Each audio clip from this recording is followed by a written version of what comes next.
Hello and welcome to the Lone Star State.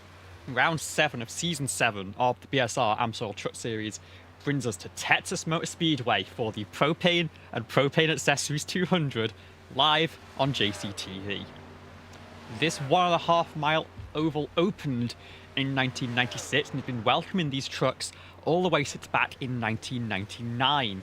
Of course, reconfigured in 2017, adjusting turns 1 and 2 to make it just 20 degrees of banking compared to the 24 in turns 3 and 4, but also widen it by 20 feet up to a mark of 80 feet line to wall.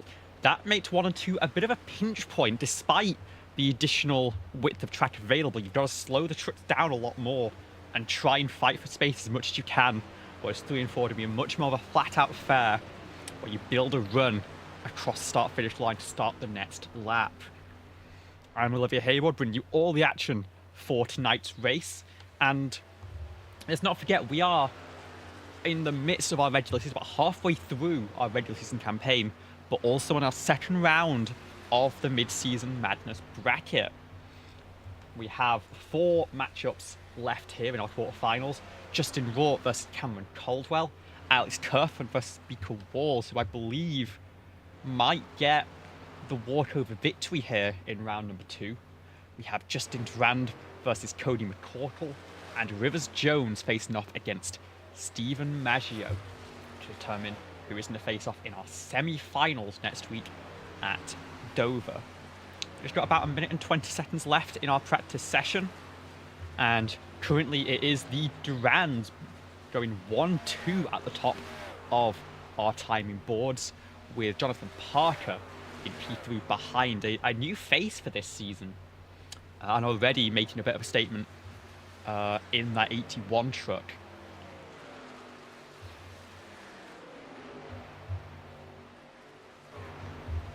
We've got 1 minute left until our 2 laps of qualifying for every driver.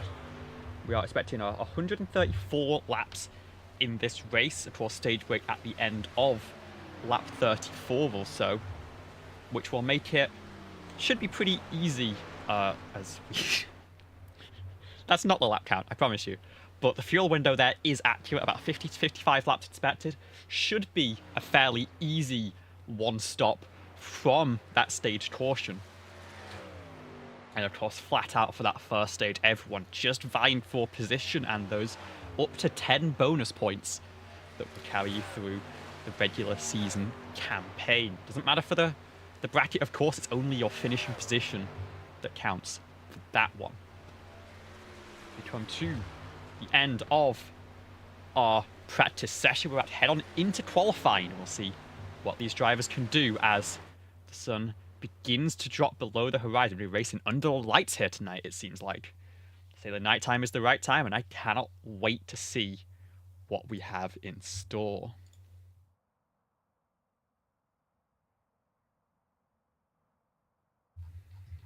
We'll see who we're going to pick for our first qualifying lap of the session. And I think we will pick let's go with Justin Raw here. He is actually not going just yet, so let's focus on Cody McCorkle, one of our drivers in that playoff bracket, and it's Justin Durand, of course, was right at the top of our timing boards. 2 laps of qualifying available.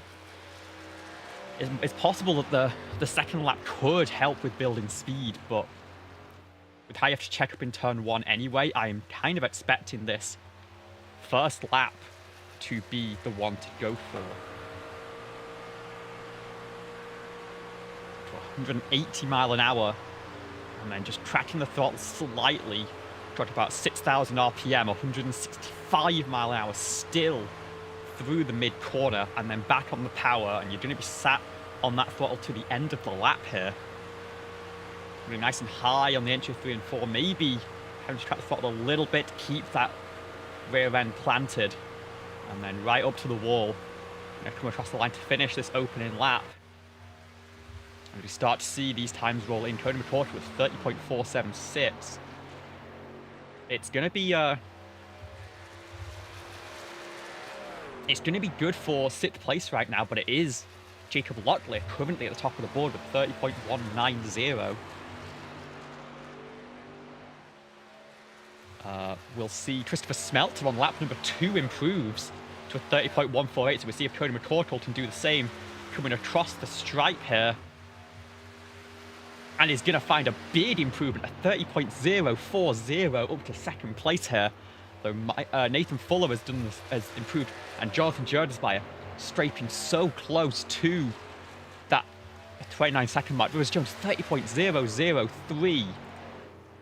Now we'll follow David Durand, of course, one of our top times in practice. Maybe, I don't know which order the two Durands were in practice, but I can assure you David was up there. Justin Durand already on lap number 1. We'll have a bit of comparison between those two and see who can come out on top and whether either of them can find that elusive sub 30 here. 2 minutes 20 left in our qualifying session here. As David Durand comes through turns 1 and 2, you see the revs drop once again, actually down a little bit below 165 there, close to 160 mile an hour. But again, maybe knowing that this first lap is just the warm-up, and stay on this roll bar cam for the 2nd lap. You can see what the hands are doing there. Ooh, a little bit of a nerve stir moment, just right down to that white line, of course. Got to let it walk out on exit and inches away from the wall on that right-hand side. Now down to 3 and 4, gets it hooked down to the white line this time. It's about trying to not scrub speed, of course, but at the same time, keeping a short line to distance to the line. Does David Durand have the 29 here? No, it's a 30.029, just a couple of hundredths off. But with how flat out most of this lap is, it's only good enough for 5th place right now. Justin Durand has slotted in 7th, so we'll start directly behind. And with just a minute left in our qualifying order, we've got Tristan Maher still running a lap. He's just finished the first lap, in fact. Has gone 14th fastest. Expecting the 2nd lap to be quicker. 169 minimum speed. It looked like maybe losing a little bit more on the exit. Now, of course, building that speed back up through back stretch and towards turns 3 and 4, leaning on those extra 4 degrees of banking to carry you through at a much higher speed than the front half of the track across the line. The final lap we're expecting to see, and it's a good one. That is a very good lap indeed. It's going to be enough for 5th place, knocking Durand to the outside line on this race start. And with that, it looks like that will be a field complete for the qualifying session.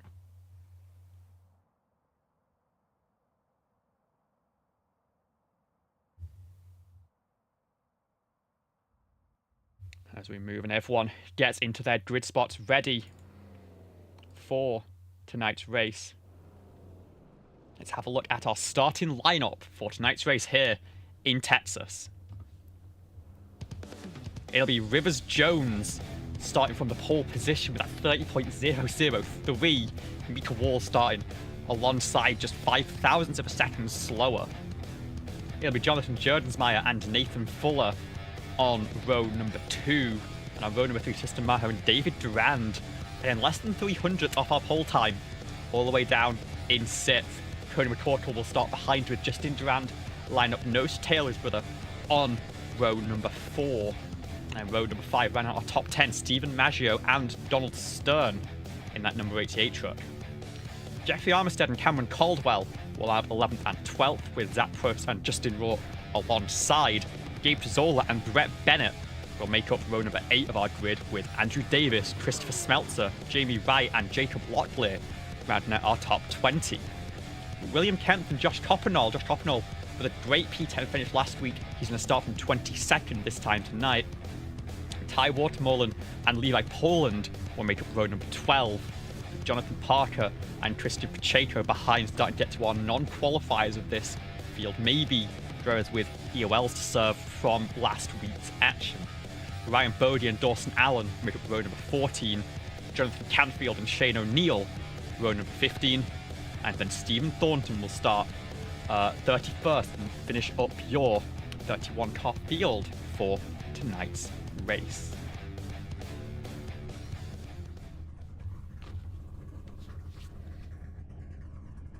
So as we get ready to roll for our pace lap, again 134 laps of action scheduled, respecting a stage break after about 34 of those laps. Not quite sure how we're going to round that one. And then the 100 laps going to the end. The pace truck will roll off. Oh, who's that that's gone early? You gotta know how to run this. That is Justin Rohr, who's getting a bit of a telling off. And oh no, Brett Bennett's done the same now.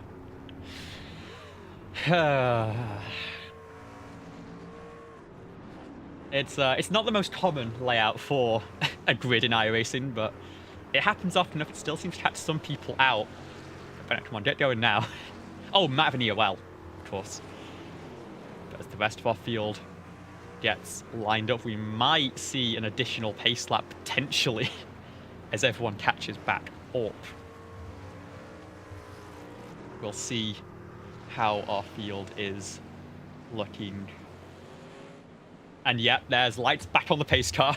We're going to have 2 pace laps here. Won't affect the fuel mileage, of course. We had plenty to make it to the end of stage 1. But you can just see further back, that is not... Everyone's getting out of the way for an EOL.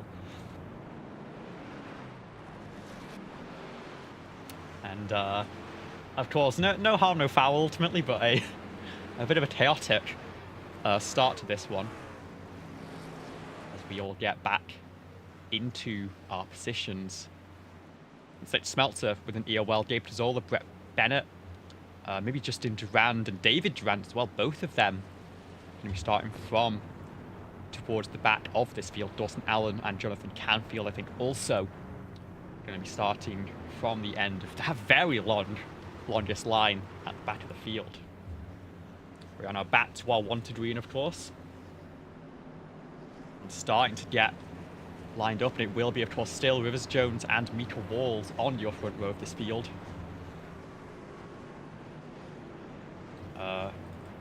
Jones by behind, but Nathan Fuller, again, one of these trucks, going to be taking the EOL. We're going to, I think, maybe have a bit of a chaotic opening stint here as all of these guys look to fight back through the field. We know the pace they have underneath them. It's just a matter of what they want to do. And is that... That's a Pratt Miller truck. Repping the Chevrolet brand that became so iconic at Daytona. I really like the look of that one. And yeah, hope to see Tristan move his way back up the field so we get more stream time of that one. As we get ready for tonight's race. 23 and 4 for the final time then, before we get ready to drop the hammer and duel for 200 miles here in the Lone Star State. It'll be Rivers Jones and Mika Walls alongside control as ever at the command of Barney the Flagman for the initial start. But as the pace car pulls off towards pit lane,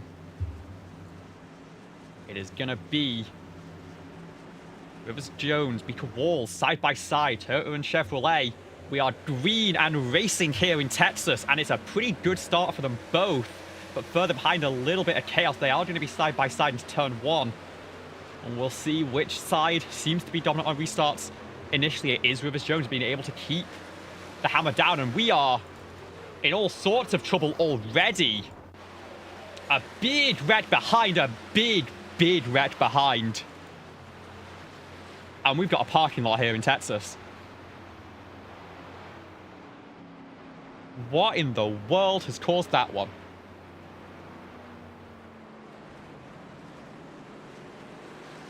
It looks like Christian Pacheco, one of the trucks, hurt the most in this. We'll see if this is where this incident started.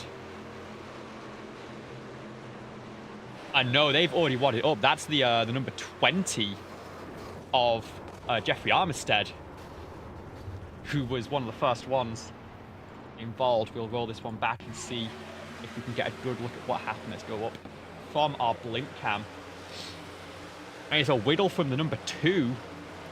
He goes to avoid, ends up below, and comes back up the track. The number 2 being Cody McCorkle. We'll try and slow this one down and get one more look at this from the view of Cody. And you can just see on that roll bar cam, hand over hand, really struggling to get it rotated. Of course, Armistead goes low to the apron to try to avoid, but loses it himself in trying to do that. Can't really check up anymore because there's already a parking lot and a queue forming behind, and then just washes all the way up the track. And it is going to be Pacheco into the wall hard. The 62 as well. That'll be Probst. Is that Probst?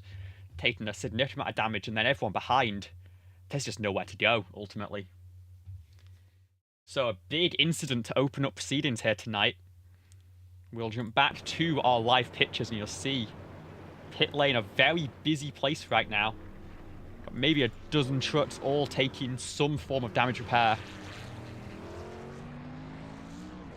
Bring up our ticker to show you what the standings are after that one.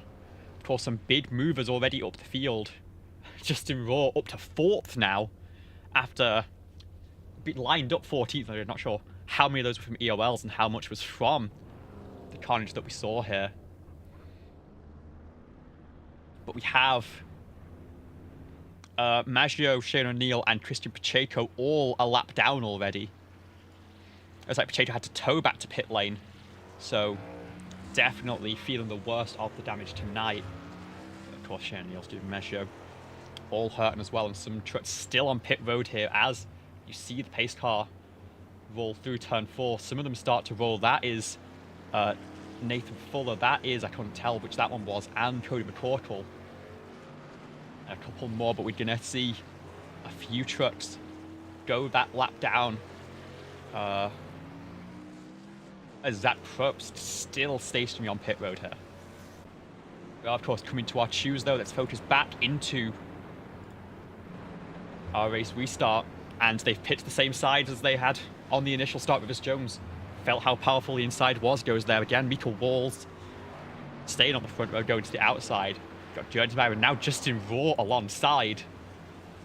Made an early dash for it in the grid line, and seemed to carry that into lap number 1 as well. It'll be Donald Stern, Cameron Caldwell, Josh Coppenall, Jacob Locklear, Andrew Davis and Levi Poland, your rest of the top 10. We have 27 trucks still on the lead lap, although I'm sure some of them in various states of disarray, hoping for some more cautions and just trying to survive to that stage break. But it is going to be Rivers Jones now in control of the field, of course. Restart zone rules in effect any time within that restart zone. Rivers Jones can make a smooth application of the throttle. One clean jump and try and break away from Mika Walls and find some safety here at Texas Motor Speedway. Pace truck is off once again. We're rolling into that restart zone. It'll be Rivers Jones letting the motor run once again. We're back underway at Texas. We get single file pretty early there. That jump really helped the field, at least at the front, get organised further back. Of course, still running too wide, but it looks like for the time being, we're gonna just about make it through this one. It's a sketchy exit there. Of course, this track famous not just for its stock car pursuits, but also its open wheel racing. With IndyCar making a lot of runs here. Some trucks making it down to pit lane here. I think picking up some black flags for potentially infringements in previous races, or maybe just feeling that they've not got the pace in that they expected, need to try and get some damage fixed. I imagine it's more the former, as Mika Walls, Jonathan Jones by going to be side by side here once again. Walls going to have the low side, which you'd think would be the preferred line here, but of course you can't quite get clear into turn number 1 again. And it's Justin Raw actually giving his teammate a bit of a push through 1 and 2. Walls is going to clear, but Jordan's going to go for the crossover and end up tucked in behind, and that's the line of trucks who have all taken that pass-through penalty. They're now a lap down, and this is looking more like an old-school restart line. Lap trucks to the inside. We're going to stay just about in one piece, but that's a lot of trucks looking for a lucky odd now, or potentially a wave around if they can find one. With Andrew Davis here in P8, challenging Jacob Locklear ahead in that. I'm not going to say I'm the biggest fan of that paint scheme, ultimately, but, you know, everyone has their choice. Andrew Davis will slot back in behind and try and fight this one back another time. We got some good battles here. Jonathan Parker in that mellow yellow machine, starting right at the back of the field and already up to P11 now. And now looking to challenge Josh Coppenall, who's up to P10 after finishing there last week. Again, great result from him, and again, managed to make it through the carnage early on. He's making a pretty good run for himself here.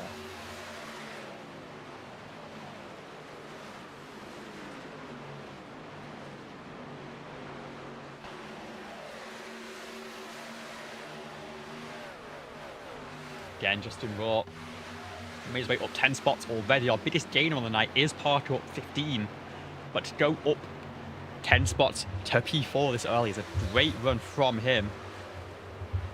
And it was really as simple as that first lap. It all got done there. We've got a bit of a 4-car breakaway now from Cameron Caldwell. And Goldstone behind, of course, Raw and Caldwell in their battle in the bracket gap, currently 7/10 of a second. And this is your first quarterfinal that we're following here tonight. So I'm sure number 12 looking to try and make a gain here. Maybe, of course, doesn't have to do it now. Maybe he's just trying to feel out the tyres in that clean air. But it's going to be a pressure moment. Justin Martin, has he raced his way back onto the lead lap? I just want to check this real quick. Took the drive-through, but has managed to come out clear compared to everyone else. We have David Durand there in that battle just behind P5 of Cameron Caldwell. Just a matter on the lead lap, and now any caution will cycle him right back into the fight. So good work to offset that damage from that truck. And again, I said I was rooting for it. I said it's a good looking truck, and I love a nod to the sports car racing program that Chevrolet have. Doing a great job here. Again, it's this top 4 all under a blanket. I think they're not really fighting right now. Of course, we're only in the first stage. We've got 20 laps to go in this opening stage, and more importantly, just want to keep your truck in one piece. You give you a chance to save your tyre to get a feel for how the track is going to develop over the course of this stint. And right now, this front 4, Jones, Walls, Jordans, Meyer, Raw, all doing a great job of that.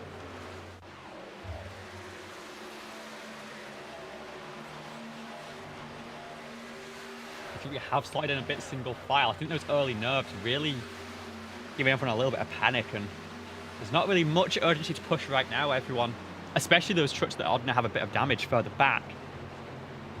Just looking to try and make their way through to the stage where let's have a look at number 20 of Armistead, who we know was caught up big in that early incident. And honestly, looks like his truck isn't in the worst shape here. Seem to have gotten things fixed up nice and cleanly. Gabe Tizola also did some extended repairs and is already back up to P13. So I think dramatic damage for a couple of our drivers. It looks like we have Probst, Maggio, O'Neill and Pacheco all out of this race already. That does, of course, decide our 4th quarterfinal already. Rivers Jones, who, to be fair, wasn't particularly stressed about this one right now, being in the lead of the race, but it looks like will advance to our semi-final and face the winner of Justin Durand and Cody McCorkle at Dover. Got a battle for second place here. Jonathan Jordensmeyer making the move now on Mika Walls. It'll put those 2 GOAT racing trucks nose to tail. And we'll see if they can find any way to fight back.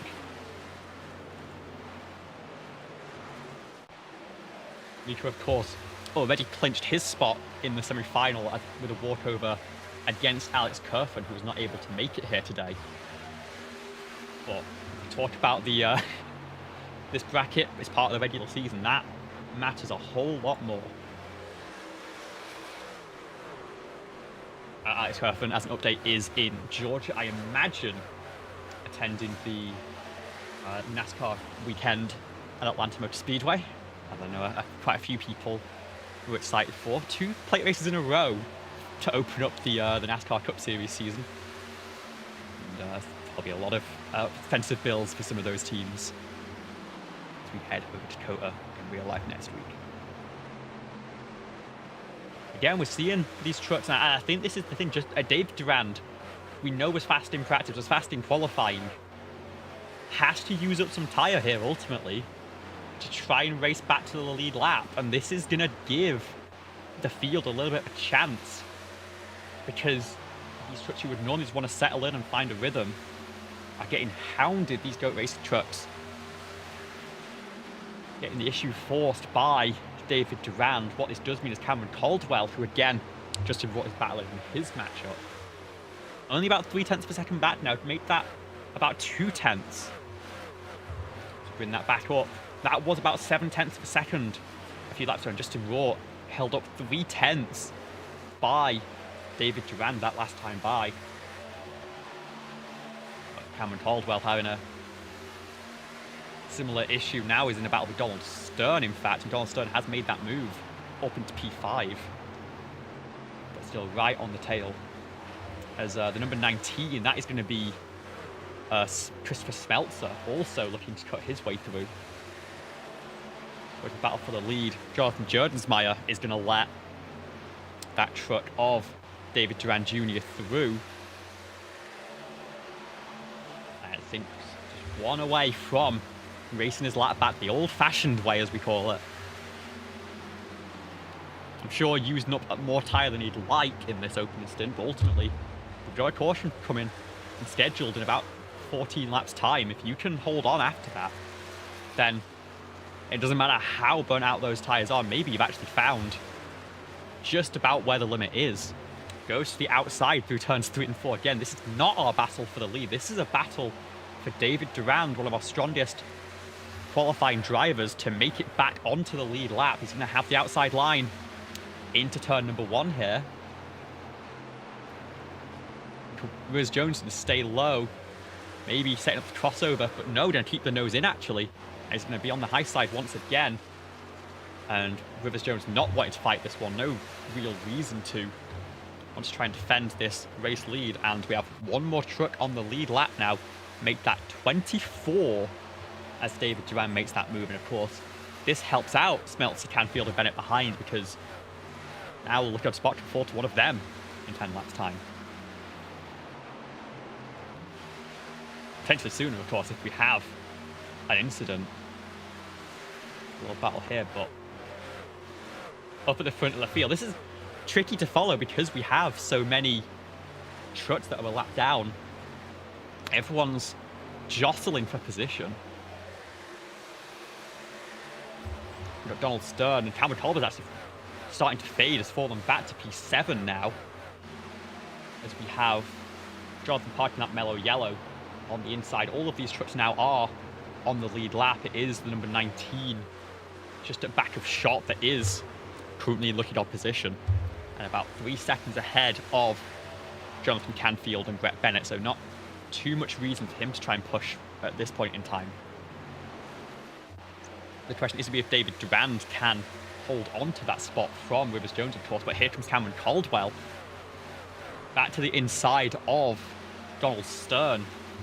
Maybe a little bit tripped up through traffic, potentially. That really good looking number 12 paint. Going to be on the low side. It seems like Donald Stern's going to carry the momentum on the high side, though. Seems to be the line you actually want to be on in turns 1 and 2 here. So, as much as the low side in 3 and 4 is the shorter line, it is going to benefit you.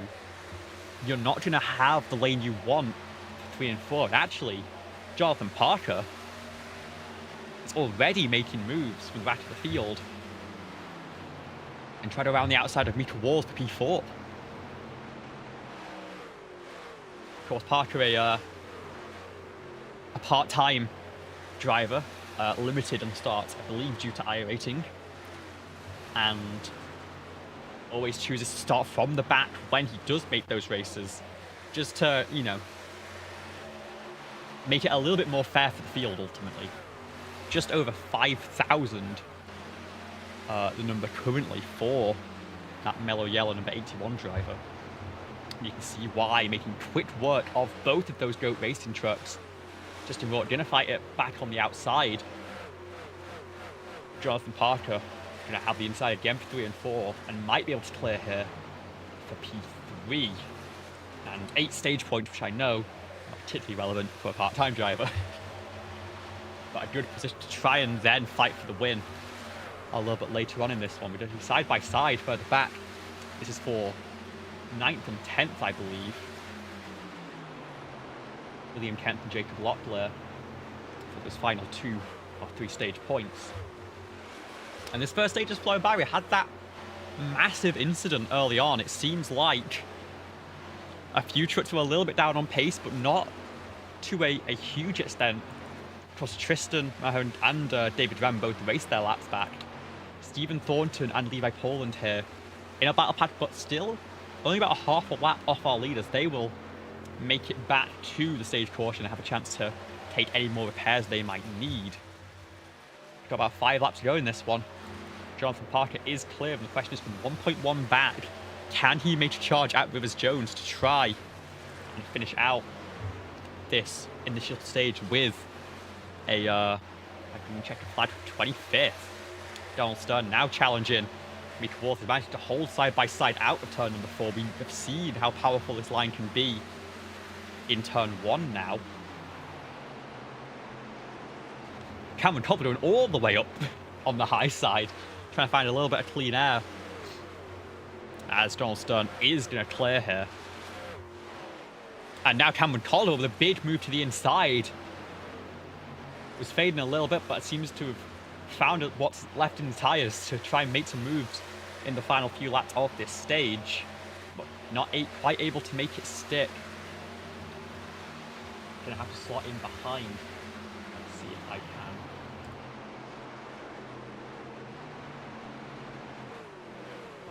It'll be end of lap 34 for our stage here, so 4 to go, just about 5 miles now.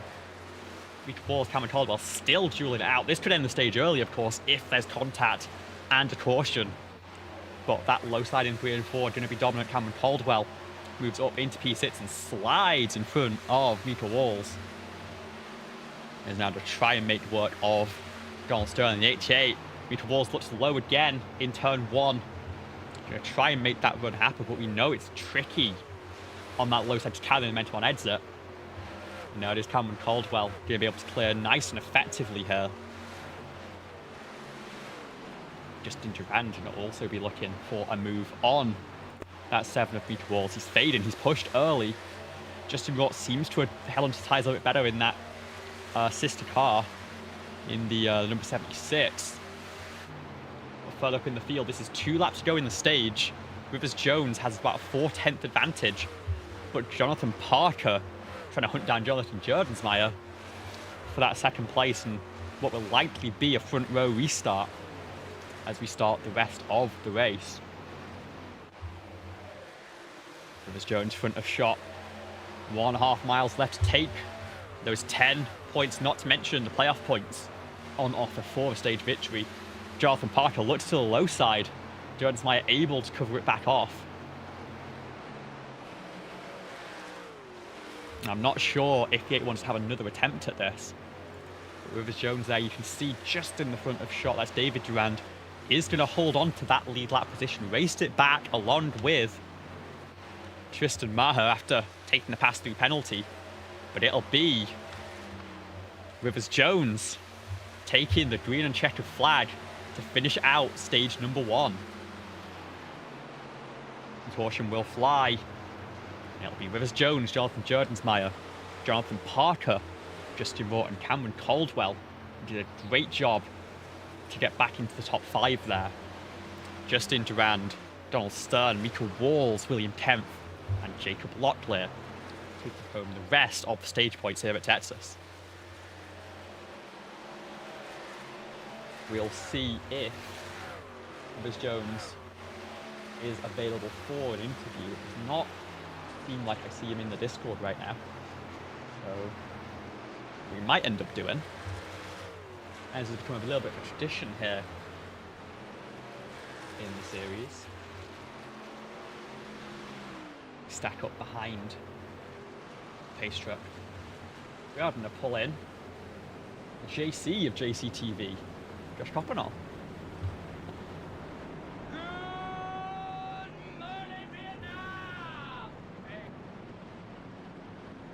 So let's talk about that lap 1 incident, because I think you had a view from behind it, and you managed to get through it. It was a little scary, that's for sure. I'm actually not sure what happened. Just cold tires having its effect there. I actually got a little bit loose. My truck started to step out. I easily was able to save it, and others not so much. A little sketchy, but we come around unscathed, so that's good. Yeah, ultimately a parking lot there on the backstretch, but only, it looks like 3 trucks with any, well, 4 trucks with any lasting damage. I think 3 potentially out of this race. And of course you managed to make it through and ended up in the top 10 again after a fantastic result last week. Finished the stage in P16, I think it was. How did the wear feel as you managed to get that long green flag run to finish out the stage? I was a little surprised at how loose it built over the long run there. Well, not really long run, but long run as we went along with that. So, I don't know. It was a little sketchy out there. Look at my tire wear. I don't know. Interesting numbers, I guess. But if we continue this green trend, it's just going to get even worse, I feel. So maybe we can do a little bit better protecting the tires and having something for long run. But the good news is I'm not the only one that's fighting with these conditions in this track. So it's going to be interesting to see how we go from here. Absolutely, we're coming to the one screen and the choose, so I will let you bet back to your team, and we will see you in a little bit. All right, sounds good.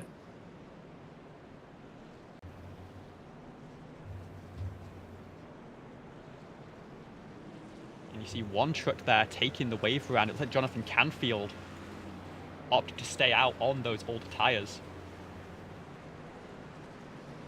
We're going to have Rivers Jones on the outside there, Jonathan Parker choosing to go to the inside line and giving Jonathan Jordensmeyer the outside once again. Up to 26 on the lead lap now. Christopher Smeltzer getting the lucky dog out of this one. Of course, Canfield taking the wave by there, but it's going to be on all tyres. It's going to have to make something work out of that. And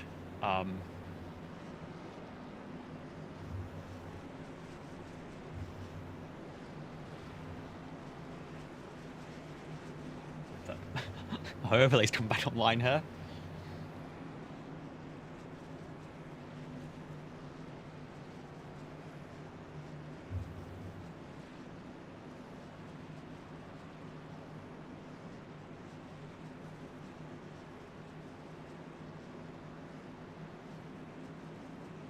Take you through for an aerial view of this restart. It'll be Rivers Jones and Jonathan Jordensmeyer on the front row here. Jonathan Parker behind, along with, I believe that is the 5 of Justin Durand. They are going to get going here.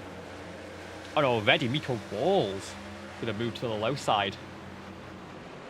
They'll try and build that momentum and get around Justin Durand, but that exit off 2, we know the high side should benefit quite a lot, and it's going to get the draft from Jonathan Parker there. And they're sliding to 3 and 4, and now the draft switched back the other way. It'll be Mika Walls tucked in behind, and they are going to try and get going. But here's the run for Jonathan Parker. Actually, that's with Jonathan Jordensmeyer goes to the inside of Rivers Jones. And they're going to be side by side off 2, but Jones is going to clear and get going once again.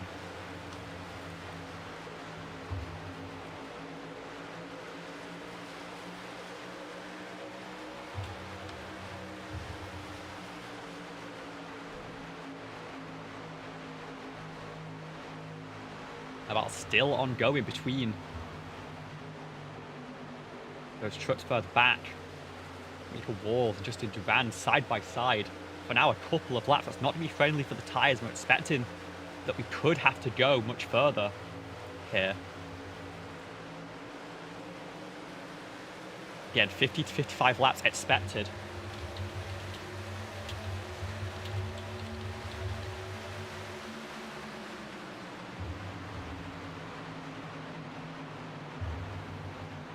Get everything back online here.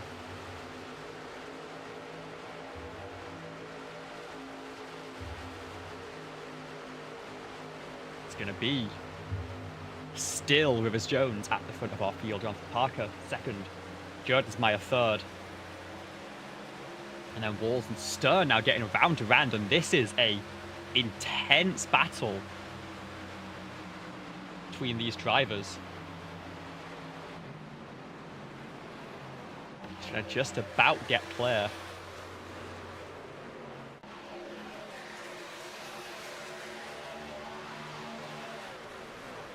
They fly through turns 3 and 4.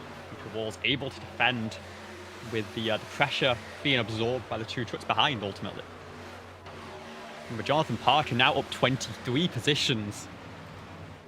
Hopefully he's have no memory of it, but he started all the way down in 25th here. And since the stage, went from 3rd to 2nd in this one. And scatter behind, that is going to be a big block from Justin Durand. Which means turn 3, and we're finally going to get single file for a little bit. Jonathan Canfield taking that away around about 1.5 seconds down per lap on tyres. We're a little bit concerned as to what he's going to be able to do and how long he can stay on the lead lap without the intervention of a caution. So Brett Bennett currently, who has the fresh tyres, is going to be in that lucky odd spot. And a move to the inside, it's Cameron Caldwell once again in a challenge, and I think that was a little bit of contact between himself and the 88 of Stern. And now he's going to check them up, and it's going to be nearly 3 wide here into turn number 1. Caldwell's able to go low, try and make another run here at Donald Stern. But that 89 Jamie Wright looking to go around the outside, and Gabe Zola, I'm sure, looking to follow as well. Caldwell gonna start to feel the pressure. He sits to the low side. It is going to be clear from Jamie Wright. Maybe Caldwell trying to back up a little bit to try and not fall into the swarm here, but Gabe Zola's going to have the nose to the inside. Caldwell got to the outside. Can he carry the momentum and try and stop the bleeding here? You've got trucks lining up behind to try and make this happen, but it looks like Cameron Caldwell has just about managed to clear, and it is going to slot back in. And we, Zola and Kemp now behind, looking to battle side by side.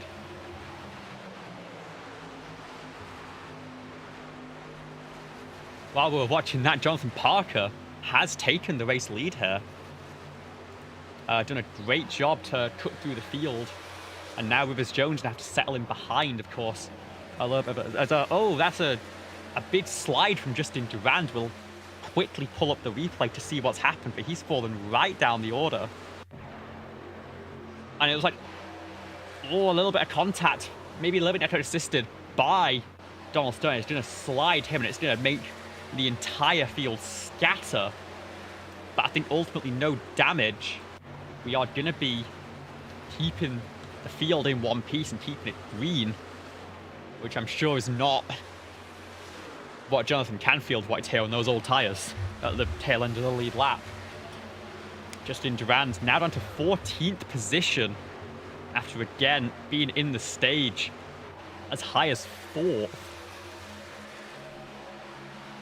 And Those tyres being a little bit overheated, and I think everyone smells blood in the water now. Nathan Fuller looking to the outside. And on exit, maybe going to actually get the nose in between him and the wall in a clear. And yeah, it's going from bad to worse for Justin Durand. The bodywork of that truck looks intact. I don't think he's got any lasting damage out of it.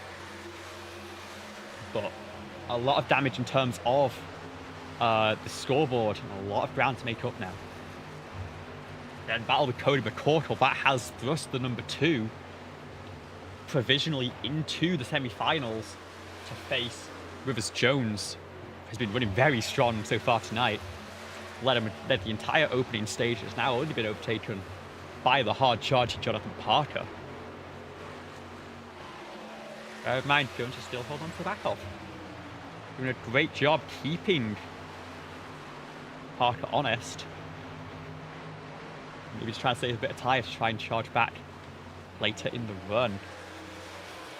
Justin Durand really our focus car right now after that big incident on the exit of turn number 2. A great job saving that truck and keeping himself, first of all, out of being broadside to the incoming field, but also keeping this race green. We're now lap number 52. That initial wreck has seems to,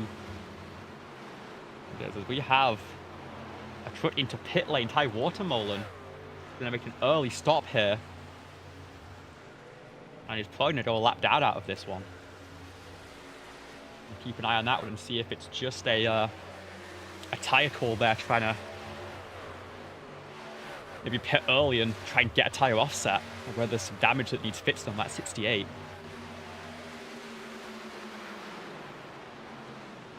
So he's rolling after 15 seconds. It'll just be 4 tire stop. We're following Christopher Smeltzer now, who again was forced to take the lucky dog after taking the pass-through penalty early. Made his way now up into the fringes of the top 20. Right behind Tristan Maho again, who raced his way back. Did a great job there after taking the pass-through penalty. No, I think maybe just had a little bit of a better run through pit road, because the truck who was a few seconds back on that one, David Durand Jr., is a fair way up the road and right in this battle now. Has cleared both Nathan Fuller and Justin Durand. Is now trying to make headway back into the top 10, where he was qualified, of course. Started 6th on the grid prior to those penalties being applied. My goodness, this has gotten a little bit manic here, I think. Justin Rourke throwing blocks, trying to cover both lanes there. Not wanting to let the trucks behind Ryan Bode, Jacob Locklear get any sort of a run. The top 4 have a massive breakaway here. Jonathan Parker and Rivers Jones are actually fighting right now for the race lead. Parker has the outside line, but Jones almost clear, not quite able to. But these 4 have, as we bring up the delta that I'm looking at, from 4th back to 5th. A second and a half, 2 seconds from the lead of this fight down into 5th place, where Cameron Caldwell sits right now. These top 4 seem to be dominant right now. And we'll just try and waltz away from the field.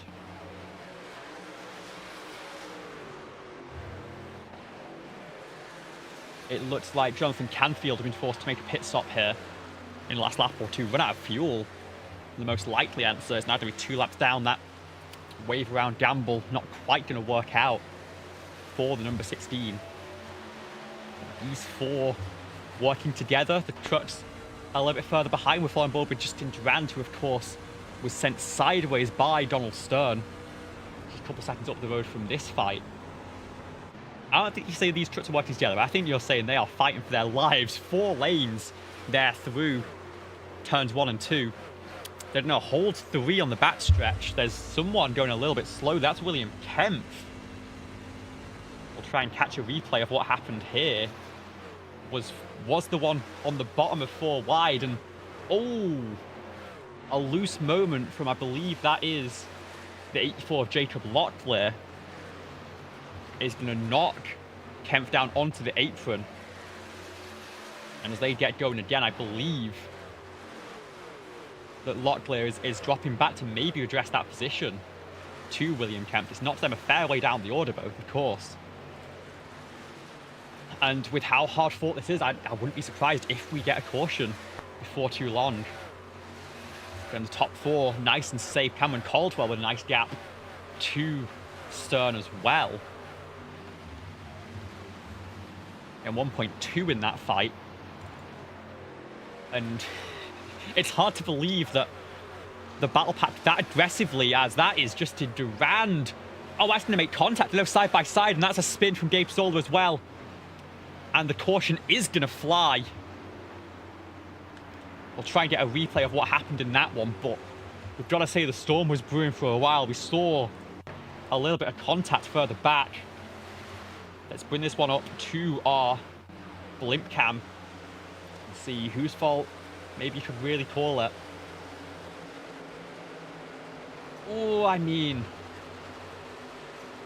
to me it's a little bit of a racing deal, honestly. 95 slides to a stop, big dodge from Canfield there as everyone gets going once again.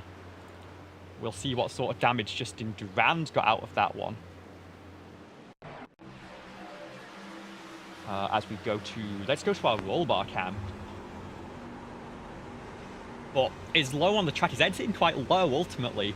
There's a little bit of a pinch from Gabe Zola. Both trucks trying to take as much, room as possible. There's a little bit of a shot to the wall there. But ultimately, looks to be maybe just cosmetic on the front of that truck. And we are going to come down pit lane here. Back to live pictures.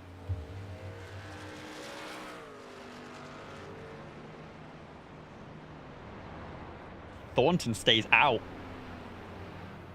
Of course, we did have a stage break about 25 laps ago, so quite a tyre offset. We saw how much Canfield struggled to hold on after staying out for a wave round on those old tyres. So a bit of contact at the back of the field as everyone comes out of pit road, but we're going to get going once again. It is going to be Stephen Thornton, the only lead lap truck, opting to stay out. We'll see if he makes a call to pit lane this time by. Got Ty Watermolen just behind looking for the wave around.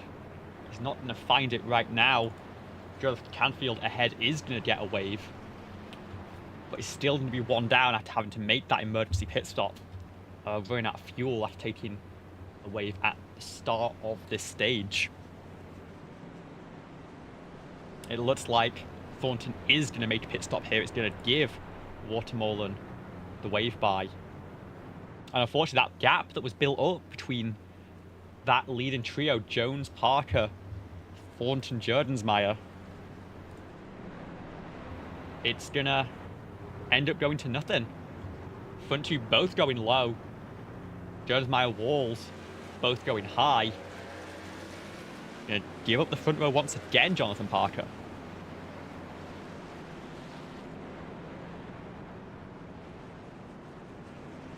Seems to like restarting, even if it's on the second row on that low side, and carrying the momentum.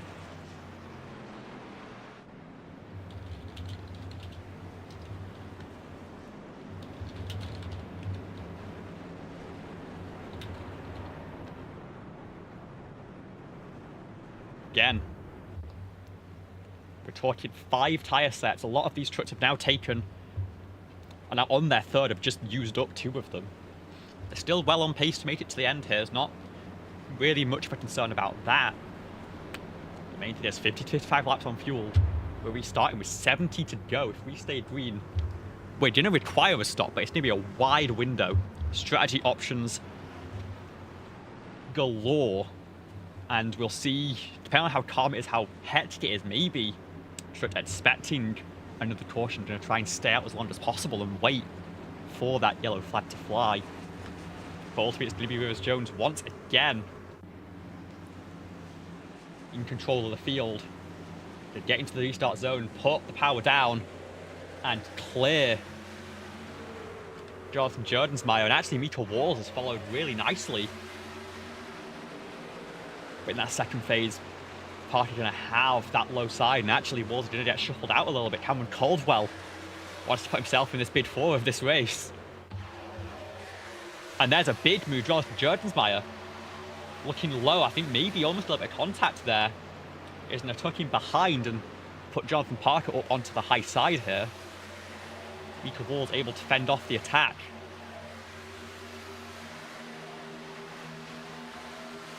Jonathan Parker going to fight on the outside line once again. As the run, we're up to speed now. That low side struggles for grip when you've had that full mile and a bit run up from the exit of turn 2 the previous lap. But it's still just going to be side by side into turns 3 and 4. And here the short line really does benefit you. Jonathan Jerdensmeyer, Jonathan Parker still going to be fighting side by side. Further back, we still have that battle between Donald Stern and Cameron Caldwell. With that instant, I mean, Justin Durand actually still on pit road, so looks like day has come to an end for number 5. That is going to put likely Cody McCorkle into our semi-finals to face Rivers Jones. And I'm really unfortunate, of course, he got put back into that Hornet's Nest after contact from the 88 of Donald Stern. And then exit of turn 2 once again biting in that instant with Gabe Piazzolla. It's going to make Justin Durand potentially our 5th retirement of this race. Shane O'Neill has gotten going once again, 14 laps down, looking to pick off whatever spots he can in that number 91.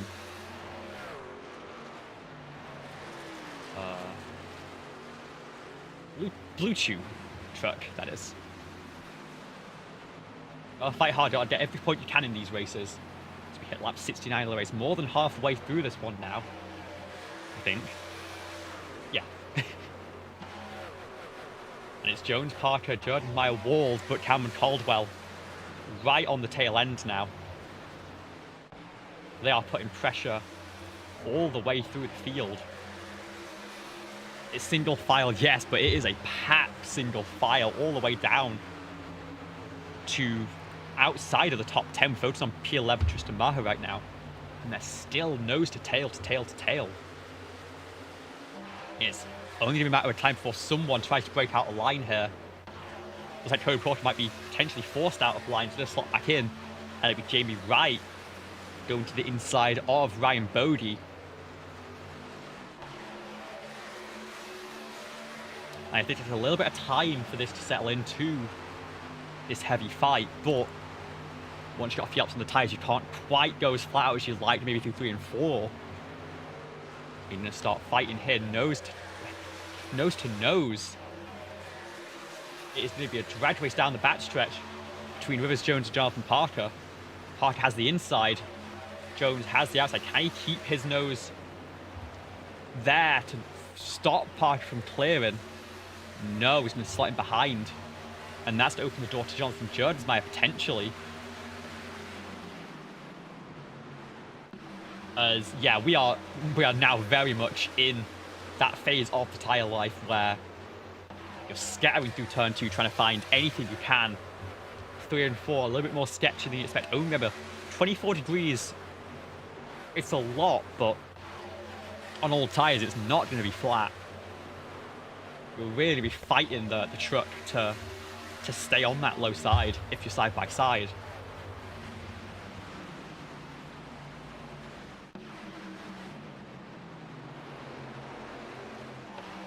And Cameron Caldwell again looking to try and jump up, make this a bid 5 out of this race. Is to the outside of Mika Walls. He's going to try and pinch him low through 3 and 4, give himself the run out of the corner. He's got a pretty good run, in fact, almost a little bit of contact. He's definitely there. He's going to have that fight through turns 1 and 2 side by side as well, behind between Rort and Stern. And it looks like Cameron Caldwell is going to be able to maybe not just play, but maybe try and put the fight now on Jonathan Jordensmeyer. Jordensmeyer's forced to go low. Jonathan Parker is low. With Jones going to fight side by side as well. But Cameron Caldwell's on a mission here. Up to P4, now looking for P3. We're expecting more push because the tyres don't quite have to go as far. We've got 70 laps with a pit stop scheduled in between. And so maybe it's go time now for the number 12 already.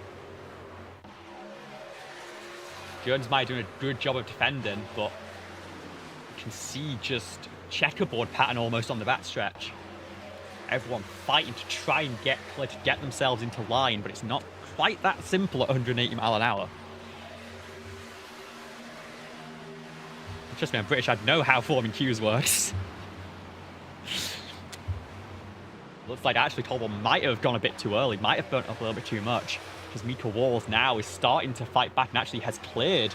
Caldwell going to have to try and go for a lunge low side into turn 3. He's going to not have to back out of it. I think he felt like he was seeing what I was seeing, and maybe he was going to end up in the quarter panel of Mika Walls there. Backs out, but now he's going to be under pressure from behind. Donald Stern, who's already had one moment like that with Justin Durand, nearly has a second one with Cameron Caldwell.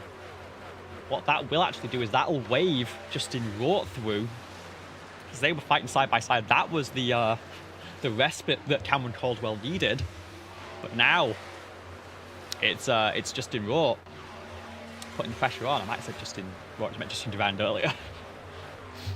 There's a lot of Justins, a lot of Jonathans, and of course 2 Durands, who very quick in this one, of course. Durand showing great pace early, and David Durand racing his lap back now up to P12.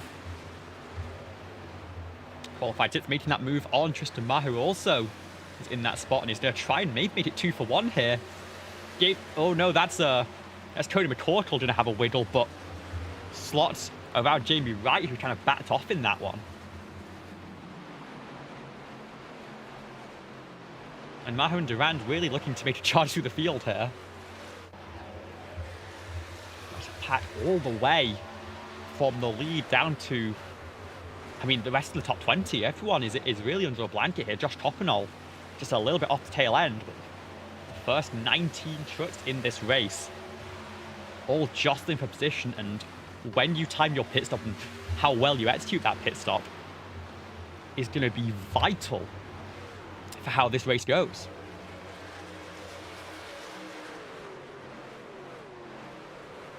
Maybe a little bit of that breakaway. I think the tyre conservation is where that big 4 really found their jump, and with Cameron Caldwell ailing on those older tyres now, we did see Justin Rort struggling that first stage. Maybe he's learned, maybe he's going to try and get back to his teammate Mika Walls. But Cameron Caldwell clipping the grass in a big slide on the exit of the quad oval, going to have to slot him behind Justin Rort, and the question is, does the 76 have the tyre to hang on to that front 4? It looks like Cameron Caldwell is going to start to slide back in this pack. The question is, what does Justin have in that Chevrolet? Chevrolets, 8 of the top 10 right now, just Rivers Jones and Jonathan Jordensmeyer winning that manufacturer balance. But to be fair, it does mean the top 3 represented Chevrolet, Toyota, Ford. So through the depth of the field, we have a lot of Chevrolets, of course. They showed out strong in that upper midfield. It's still anyone's game when it comes to the actual race lead. You see the 3 there. Jonathan Parker in the Silverado, Rivers Jones in the Tundra, Jordensmeyer in the Ford F-150, and we called another Silverado, looking to try and spoil that party. Let's give it to the inside of Jordensmeyer. And Justin Rort, we mentioned, did he have the pace? The answer seems to be yes, and Cameron Caldwell out of that battle is maybe finding a little bit as well. But it will be Jones-Meyer just holding on for now. I'm told about further back, and it's going to be now battles for P7 on back. And it's going to center, I think, a lot around David Duran, Tristan Maher, both very quick in that opening stage, had to be to get onto the lead lap. And now looking to use that push experience to cut through as many trucks as they can. Currently running P9, and David Duran can't quite get past Cody McCorkle to make it 9 and 10. But putting a ton of pressure on. Ryan Bodie looking to try and make moves, while Shane O'Neill was 17 laps down, has now pulled into pit lane. Might consider that enough work done. Get into the halfway point of the race. And take an early switch repairs. And that is actually a big incident behind. The caution is going to fly. And it's not Shane O'Neill, it's going to be... Let's try and get back to live running. It's going to be Donald Stern and Tristan Maher. It was once again that fight there, and just about get going again. But the question is, what happened to cause that one? We'll get the replay going. We'll go up to our blimp cam. Tristan. Oh! A little bit of a scuffle for track position there. We'll take another look at this one and slow it right down. You see Tristan going to the low side there. Stern with a little bit of a drift, able to cover it off, and then Tristan tries to go high, get to the outside out of two. Stern's also going there. There's just a little bit of an overlap. They get caught up. Cody McCorkle ends up pushing Tristan down the track, but I think might avoid the worst of the damage. The two trucks scatter to opposite sides, leaving that middle lane open for the rest of the field. But big damage for them, and more work to do for Tristan again. Another incident for Donald Stern again, as we get into our pit cycle. And now let's I do some maths real quick. Don't trust commentator doing maths. I believe we have 45 or so laps to go as we get restarted here. It will be Jonathan Parker making the first jump off pit road. You see the rest of the field cycling through as well. But this could be our final stop of the race. Everyone taking what we expect to be their fourth set of tyres. Gonna have one in the chamber left for a late caution, a late restart. Exactly what you would want from this.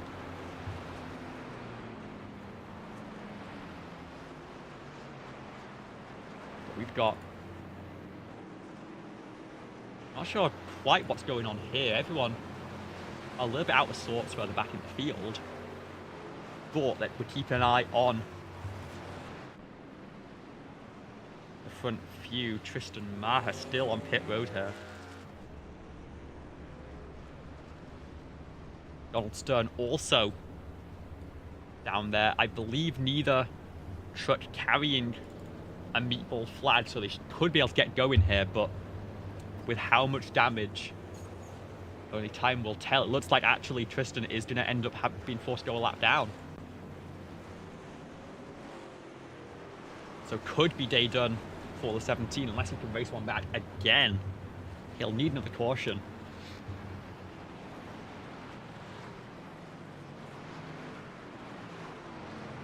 And we knew Jonathan Parker liked the low side. Now he leads the race.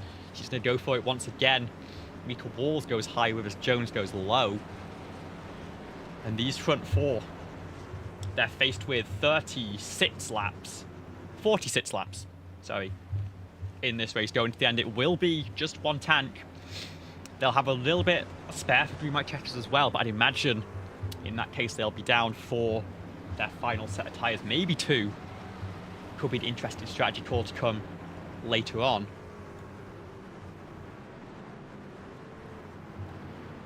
What we've got. We know that maybe this top 5 even has some great tyre saving capability. The trucks further back have a lot of fight to try and just get intermingled and throw a cat amongst the pigeons. But it'll be Jonathan Parker now, for the first time I think in the race, in control of a restart. Mika Walls alongside, Rivers Jones behind. He gets the power down. It's a nice jump for Jonathan Parker, as we expect. Is going to be clear into turn 1. Mika Walls manages to slot in front of Rivers Jones before we even get to turn 1. And that outside front row position proving to be quite powerful on this restart.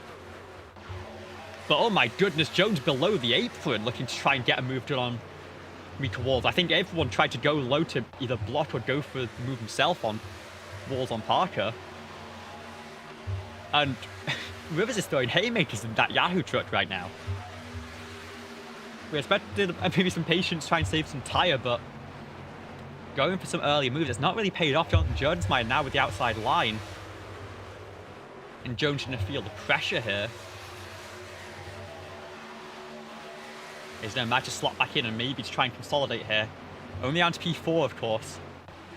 Justin Raw on that high side. 5th, Cameron Caldwell, we know, has had a lot of fight and maybe has managed to keep some tyre saving alive as well over the course of the race. We've not quite seen the late stint since the stage break for Cameron Caldwell, of course, or the rest of the field. But there's pressure on.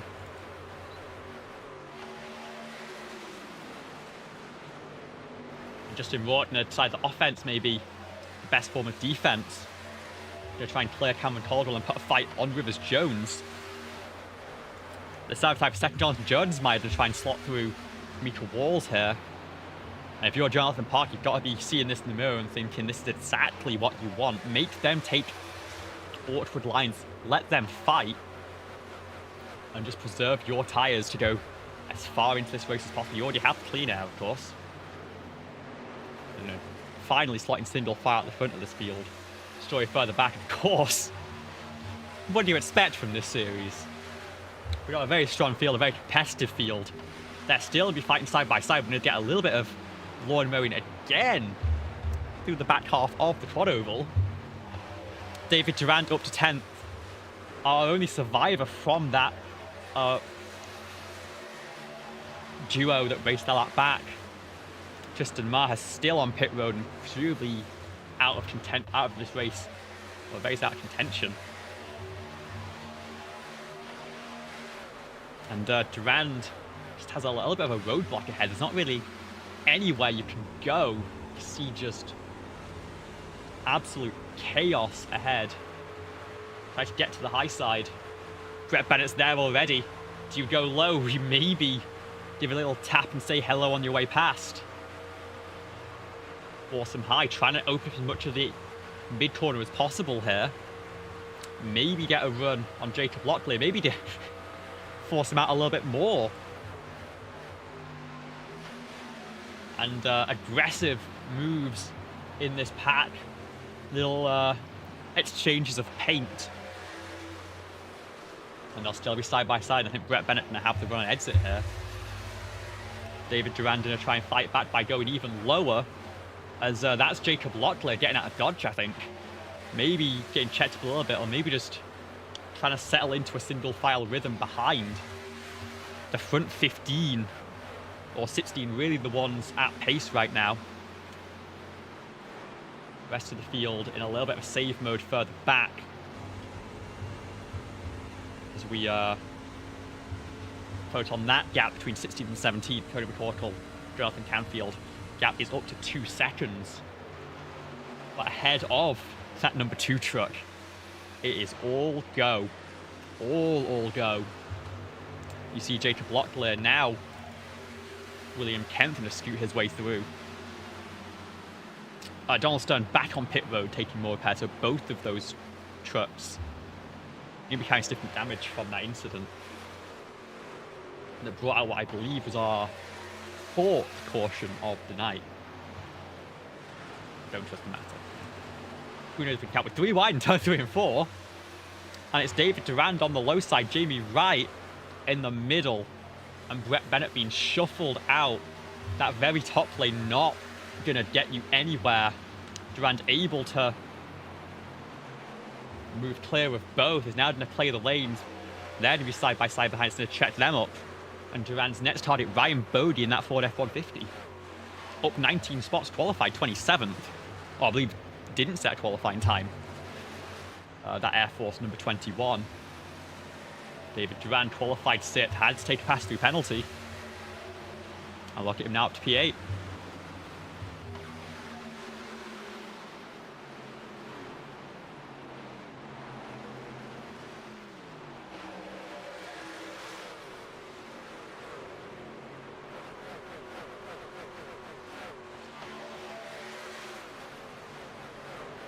Still a fight from Bodie behind. Still a little bit of fight between Brett Bennett and Jamie Wright.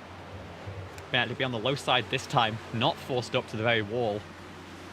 It's not going to quite be able to clear Jamie Wright, and as we hit lap 100 of 134 in this race, still a lot of action left to be seen. Ooh, almost a bump trap down the straight there. Bennett clears, Wright's not happy about it. He's going to have to sit in single file for now. He maybe find a run out of 4 into turn number 1 again. And which way does Brett Bennett decide to cover it if he does? Nice and easy at this point, I think.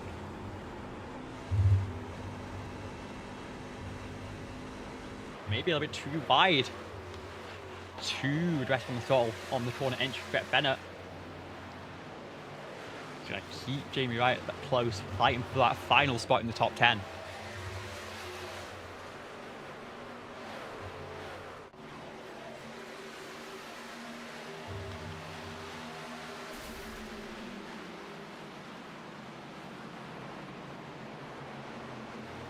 I think the front 7, maybe front ahead of these fights, is quite well behaved right now.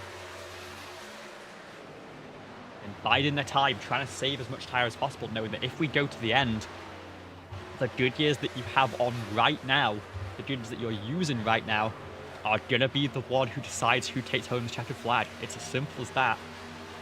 And I think all the drivers at the front of the field know they're within striking distance of that race win. They don't need to make the moves yet, they just need to try and keep their truck underneath them. About 10th on back though, it's not quite as simple to say that. You've got to try and gain that track position. You might be expecting a caution to lock that track position in as you take your final set of tyres. But of course the risk there becomes you could end up being that caution. And yeah, it is the top 9 with that breakaway right now. Ryan Bodie caught up to the back of David Durand, who's caught up to the rest of the field. And then just further back in shot, 9/10 of a second to this trio. Brett Bennett, Jamie Wright, William Kemp, and another 6/10 of a second back to Locklear, McCorkle and Davis.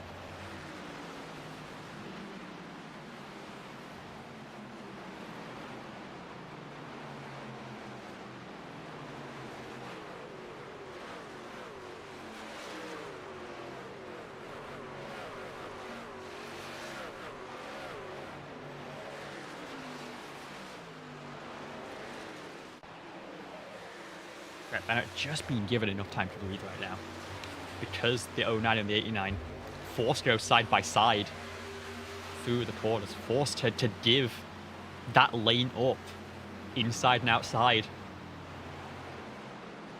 But I gotta say, William Kemp looking to still have some pace. He's gonna clear Jamie Wright. Jamie Wright's gonna try and switch back, look low, that's a little bit unstable, but he's gonna be able to stick that down into turn number 3, but you can see the grip. Oh my goodness. I think Kemp trying to lean on the right rear to carry the extra speed. We're not flat through 3 and 4 anymore. I think just a lesson from that one. In fact, Next time by, let's have a look at our revs. Down to about 5.5 through 1 and 2. We were at maybe 6.5 in qualifying trim. And then see how it drops 6.5 down to below 170 in the mid corner. That's on the high side. That's where it'd be easier to roll the throttle through. And that tyre wear really starting to show its head. And speaking of, we mentioned the big four. We mentioned Cameron Caldwell maybe struggles a little bit with the tyre wear later on in the stint. It seems like about 25 laps to go. Nathan Fuller, David Durand, Cameron Caldwell falling away. But the big four is a big five. Justin Rohr able to hold on, able to maybe share some notes with Mika Walls ahead. And latches on to that trio of Jonathan Parker, Jonathan Jonesmeyer, Rivers Jones, who have been running front of this field, well, ever since Jonathan Parker worked his way up here. All the way back in stage 1, of course. Front 5 having a little bit of a breakaway. Gap is now about a second. Back to Cameron Caldwell. It's not like the 12 is in much of a fight right now. David Durand is a fair way further back. He just doesn't quite have the tyre life left in those good years. Was maybe hoping to not have that previous caution, so it was 2:35 stints to the end, and not a 45 that seems like Caldwell just. I mean, and the rest of the field behind us. I'm not trying to single out the number 12. It's just that this top 5 seems to be on a bit of another level in terms of their long run pace. Jordan's might having a little bit of latency issues as we look further up the field, blinking from the 00 in and out of this plane of existence. It's going to hurt the draft, not just of him, but of Rivers Jones, but also, I imagine, catch the attention of the admins who are maybe going, is that raceable? We're getting towards that stage of the race where we need to be going side by side. Speaking of side by side, for a second, Jones and Walls were. They slot back into position. Jordensmeyer looking a little bit more stable now, seems to have weathered that virtual storm. Of course, the new iRacing update in a couple of weeks set to introduce a connection flag, almost a real-world version of the meatball that we know and hate. In terms of truck issues, might have a similar thing coming for internet issues, but fortunately for Jordensmeyer, not the case just yet. Unfortunately, especially for him, he's settled back in, and we can once again look and see what he's able to do. Gap is 0.4 of a second. Back to Parker. Parker trying to stretch his legs here. Come back to Mika Walls in 4th place. You see Jordensmeyer again ahead, but in the distance, Rivers Jones, sorry, is the one directly ahead in this battle for P3 right now. Jonathan Parker, of course, we've had him in the booth once this season, alongside talking us through. We might have him in the booth in just 20 laps time as a race winner, once again in the BSR AMSOIL Truck Series. Or, of course, we could get a caution. It's always possible that similar battle in either at the front of the field or maybe further back in that patch for 10th that is still going quite aggressively between Wright, Lockley, McCorkle and Kemp. Instant there, everyone will come back down pit road to take that final set of tyres, unless they want to take a gamble and re-rat one more time for all the marbles. In the meantime, though, it is Rivers Jones, Mika Walls fighting for 3rd place, still only a second back from Parker, about 0.6 from Jordensmeyer. There's no guarantee that the tyre wear is actually better for those front two. They could be trying to make a bit of a jump early But almost like the Tour de France, you can try and make that early charge, but you run out of stamina, you run out of life left, and you just fall right back in, and there's not really much way to recover after you get swallowed up by the peloton. But of course, if Walls and Jones end up fighting too much, end up side by side too much, that might limit any possibility they would have had to try and close in. Walls gets to the inside, so Jones gets to the inside. Walls lets him go here, maybe thinking this is the last chance. We're now a second back from Jordensmeyer. 1.5 back from our race leader of Jonathan Parker.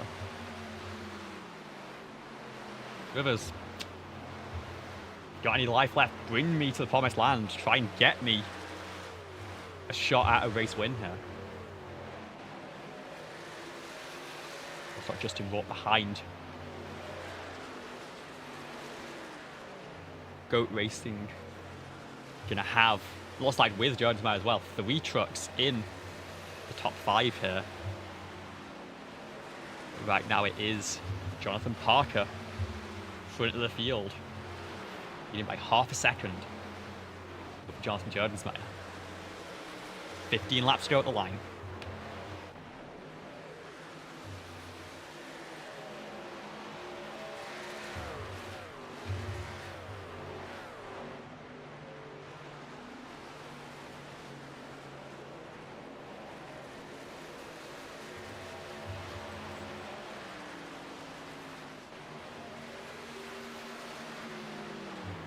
Pace pretty even between everyone in the top 5, everyone holding into those 31s. The top 3 and 31.8s. They're 2 behind in the 9s, and then everyone else in the field relegated to the 32s at this point. It just shows the life that those top 5 have been able to hold on to in their Goodyear tyres. It is Parker and Jordensmeyer currently leading the way. Parker finds a 31.7 that time, in fact. And that's weird enough to put the pressure on. Gained a 10.5 on Jordensmeyer last time by. Not really sure how you respond to that one. Fourth about a 2.5 compared to the fastest laps on the restarts here. And of course qualifying. Close to 2 seconds down from those. But another 31.7 from Jonathan Parker. Jordensmeyer another 31.9. Parker stretching his legs here with 13 laps to go into the final 20 miles of this race. Jordensmeyer starting to fade a little bit. Jones and Walls holding pace with the 0-0 and maybe going to try and close in at the end of the race, but it might be a battle for P2 they're eyeing up right now. They might have one eye on a caution light, hoping for one last chance to set back up, get to the rear bumper of this front 2 and go at it for the final 10 laps or so. For the time being, it's Jonathan Parker now by a second ahead of Jordensmeyer.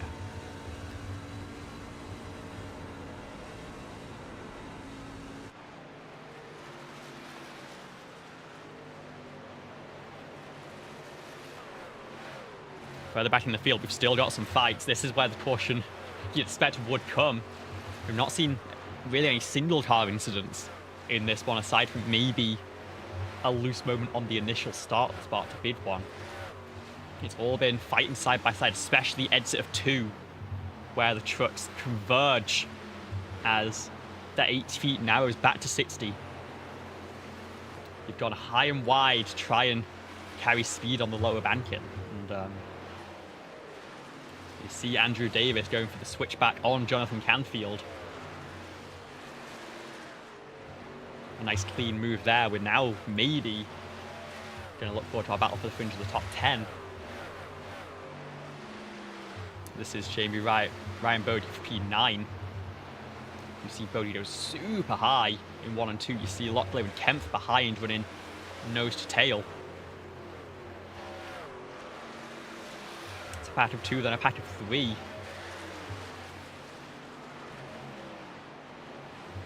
Jamie Wright stays clear.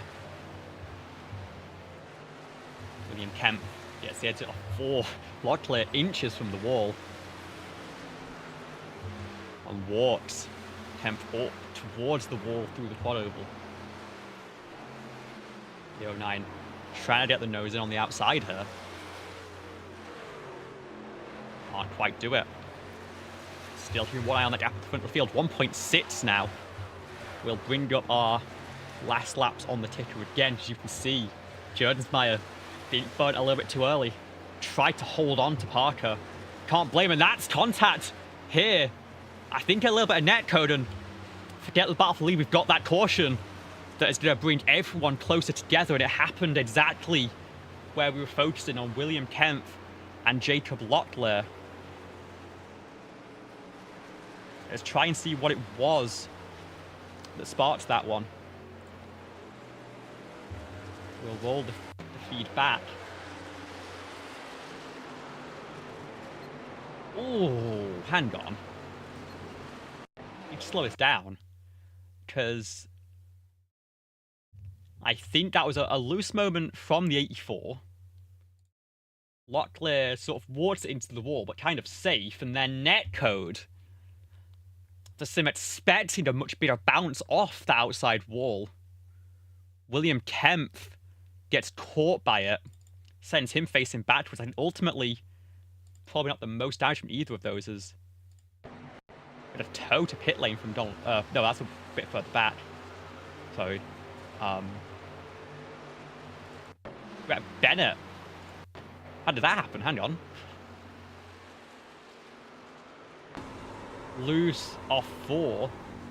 I think just before this caution came out, potentially. Or a little bit earlier on. And spin it into pit lane and has his day done. Most importantly, though, front of the field, everyone down on pit lane for the final time. I say everyone. There's one truck. Is that a laps truck that stays out? It is going to be.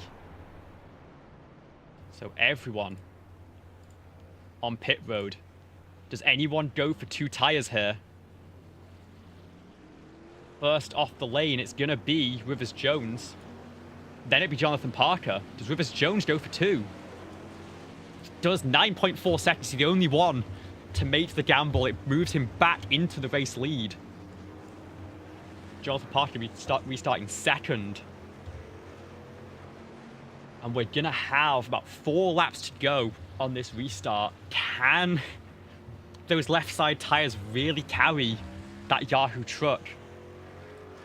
6 miles to the checkered flag. Or is he going to be a sitting duck for Parker, Jordensmeyer, and Walls? Justin Rourke with a slow stop, it looks like. Caldwell and Durand getting a jump in pit lane there. But it's going to be all eyes on Rivers Jones here. First of all, where does he choose to go?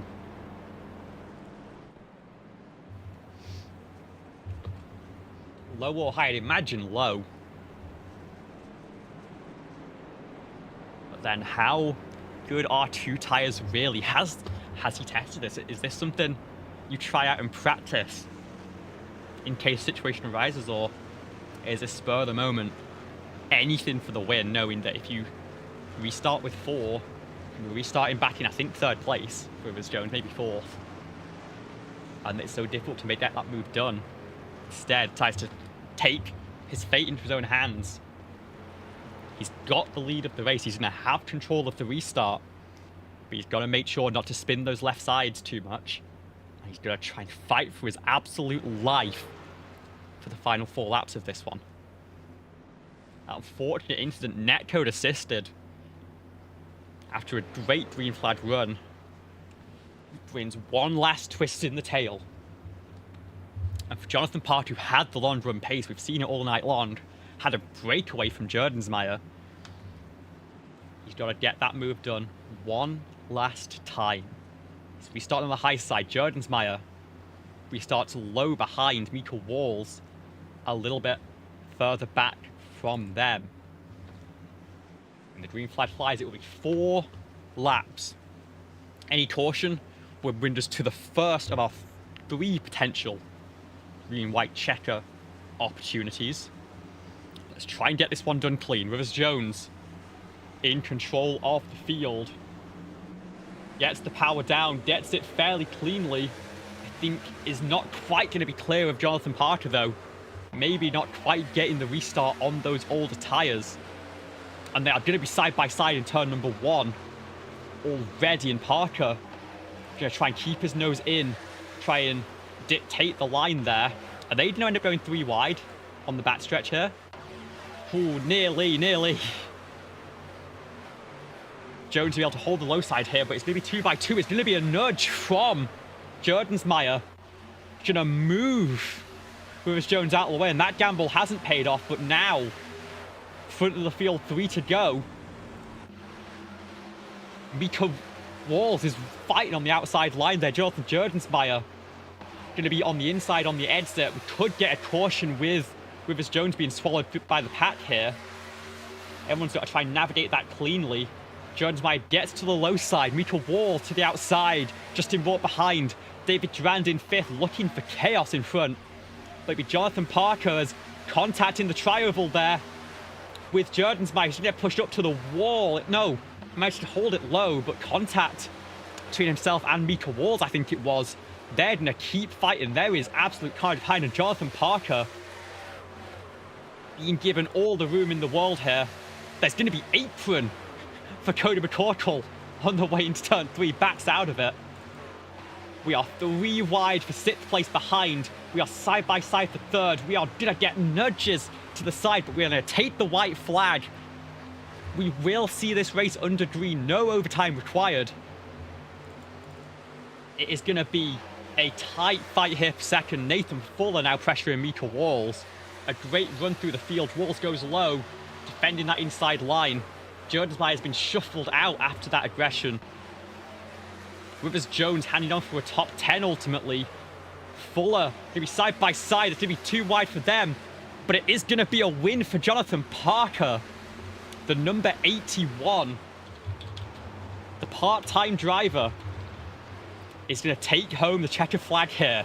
The battle behind Mika Walls holds off Nathan Fuller by 4 1/1000ths of a second.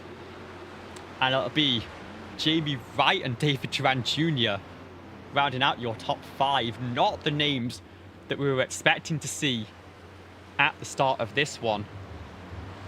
Once again, those numbers, 4 1/1000ths for 2nd place. Hard fought between them. But it is going to be Jonathan Parker rolling it into the wide section of turn number 1 and 2 here. And I think I'm going to throw it up the track and go for what might be a Polish victory lap here.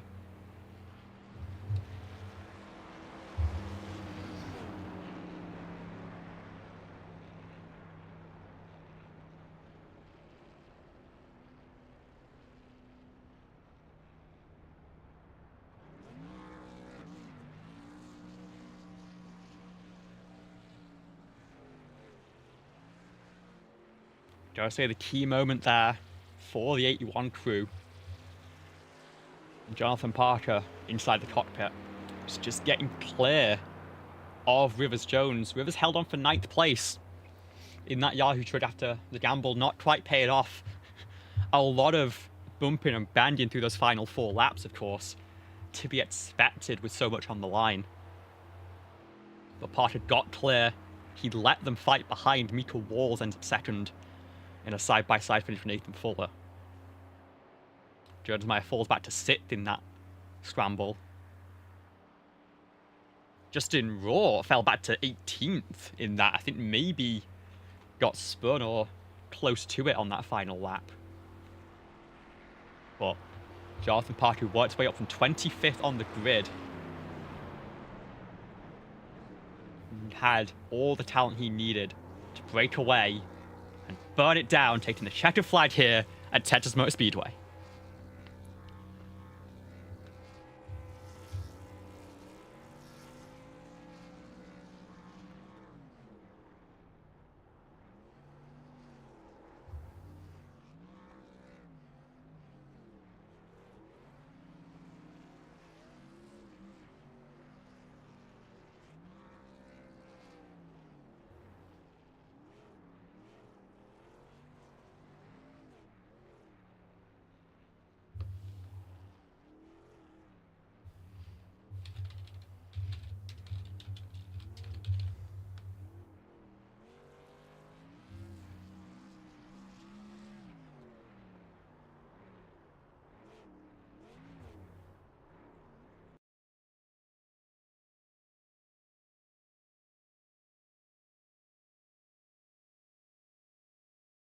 See if we can get a word with Jonathan Parker, of course.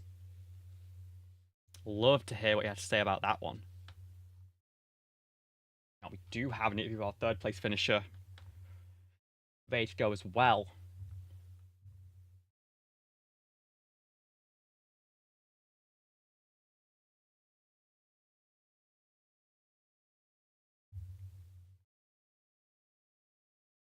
Yeah, I think we'll do a reverse order for this one.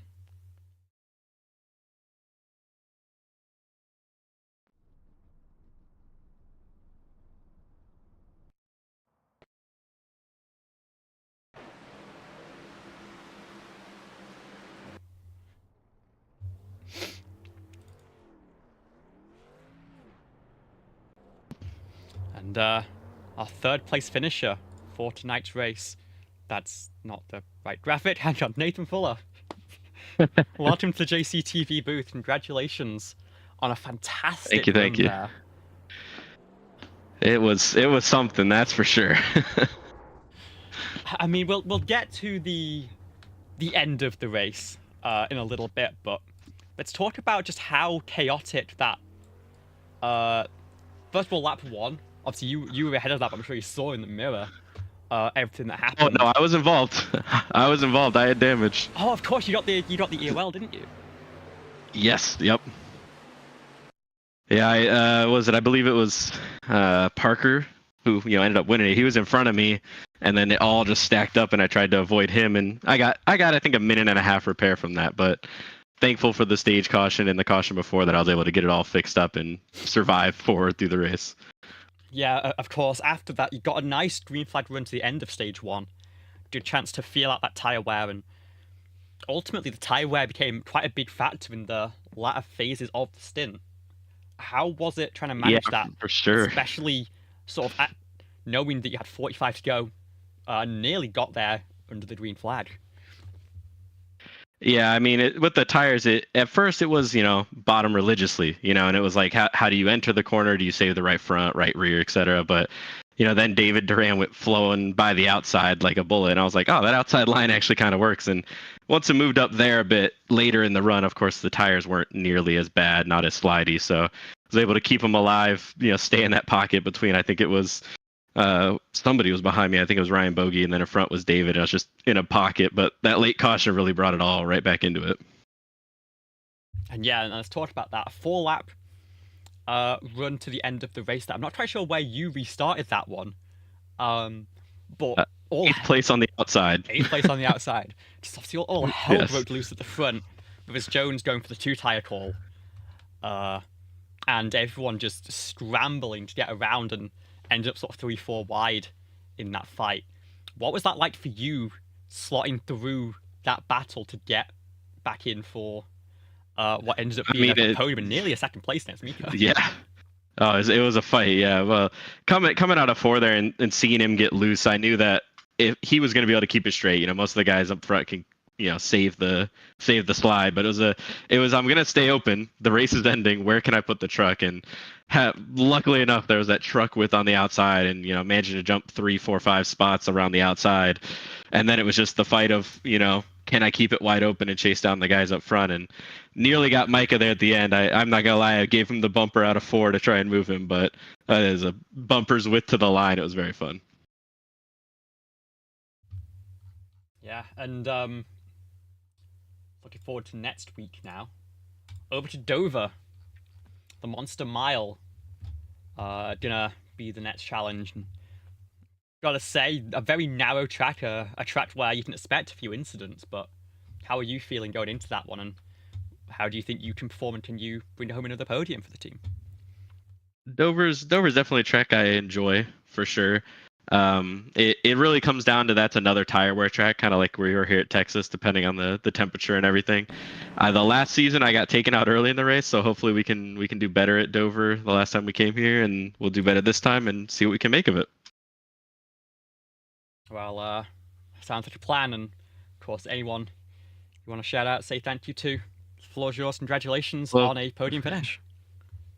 Thank you. And then of course shout outs to the JCTV team with the host, the BSR team with the racing, and then of course family and friends watching. Always appreciate it, and looking forward to the next one. Thank you. See you later. Thank you for joining us. Have a good night. Thank you, Dave. Bye.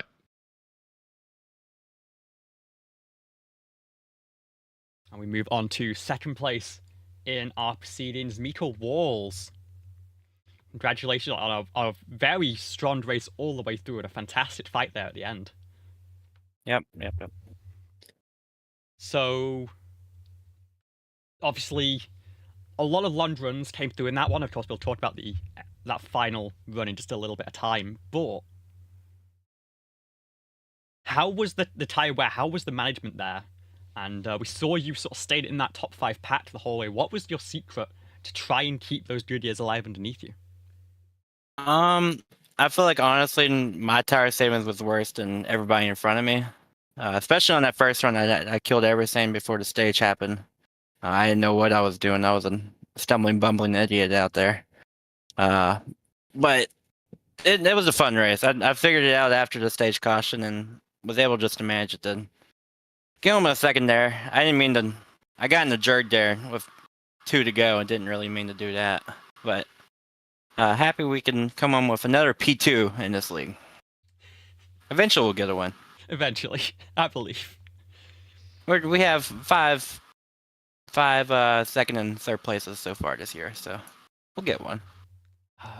How did it feel having that final restart? Of course, always a lot of pressure on the line and a lot of fear of what's happening ahead of you, but especially with one truck going for that 2 tire call, were you expecting that sort of pace differential that ended up coming, and how do you account for that as you're taking the restart?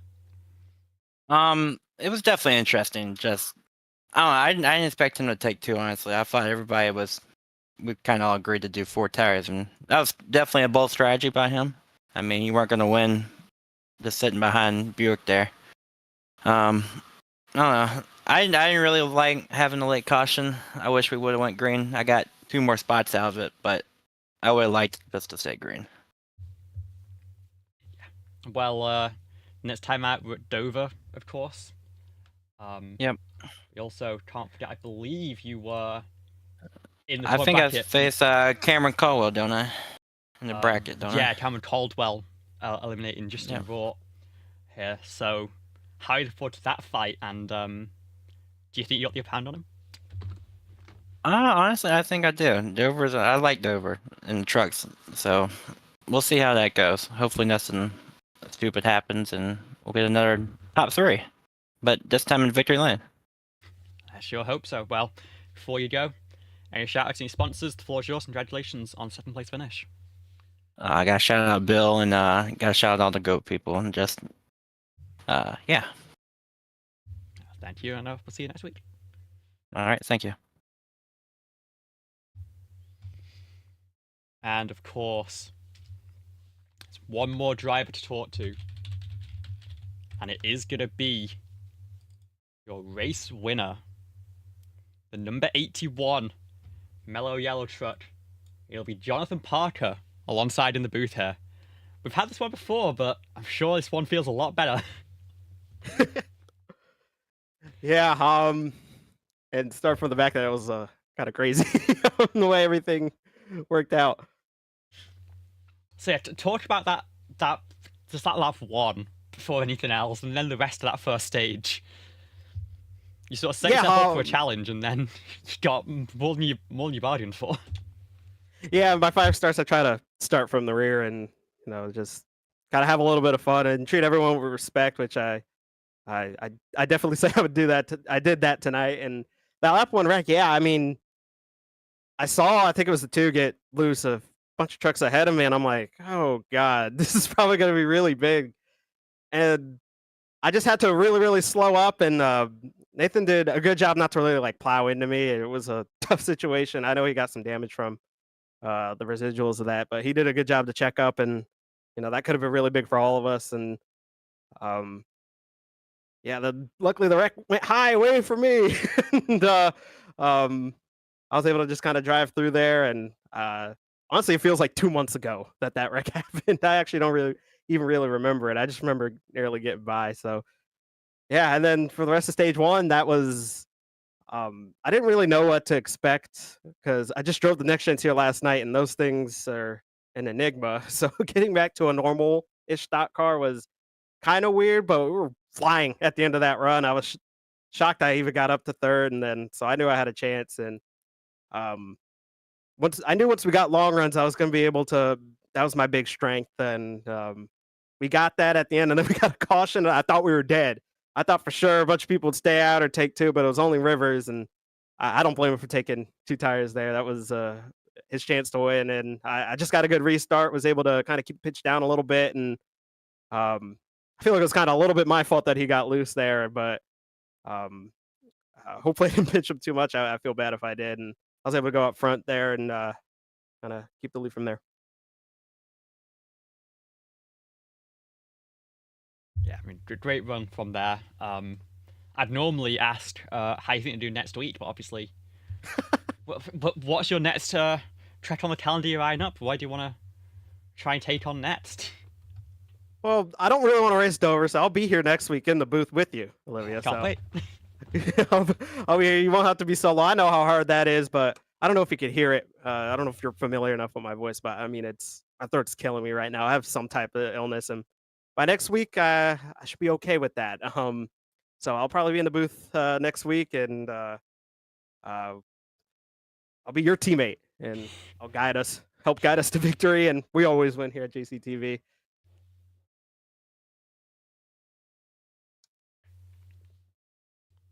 Just once again, congratulations. A dominant race win, you've got to say. A great job on that final restart to weather the storm and bring it home. Last thing to say, any shout-outs, any sponsors? The floor's yours. Congratulations. Thank you, and shout out to everyone in the voice call, especially Christian Pacheco. He's awesome, even though he wrecked on lap 1. Poor guy, he was caught up in that. And I'd like to thank Melodiello, best soft drink in the world, and the Coca-Cola Company. Chad and Earl, Spotter and crew chief, and Lowe's Cobalt Tools. And I want to also give a special shout out to Rivers because he ran an outstanding race, and I feel bad. I feel like if I wasn't here, he had a really good chance. He was so fast especially when he was up there battling with me, and he just got behind a little bit late there and had to take 2 there he felt he had to take 2 there to have a chance there. So shout out to him, and shout out to Jerk. He was really fast too, and they all raced me hard but clean, and I appreciate that. Well, thank you for joining us. I'll speak to you next week, and we'll see what's the next target on your calendar for this year. All right, thank you.